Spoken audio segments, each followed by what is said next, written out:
ஒருநாள் ஒரு மீனவன் வழக்கம் போல ஆத்துக்கு மீன் பிடிக்க போனான்.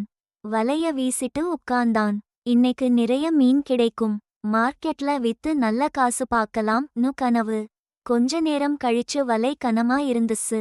ஆஹா, நிறைய மீன் சந்தோஷமா வலைய தூக்கினான்.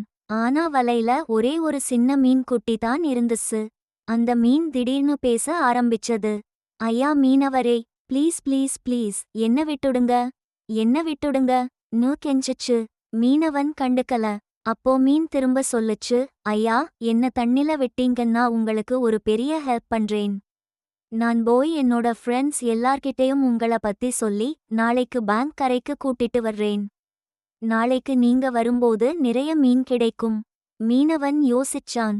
வாவ், இது நல்லா இருக்கே. இன்னைக்கு ஒரு சின்ன மீன், நாளைக்கு நிறைய மீன். உடனே அந்த சின்ன மீன திரும்ப ஆத்துல விட்டுட்டான். மீன் சந்தோஷமா தண்ணிக்குள்ள போடுச்சு, திரும்பவே வரல.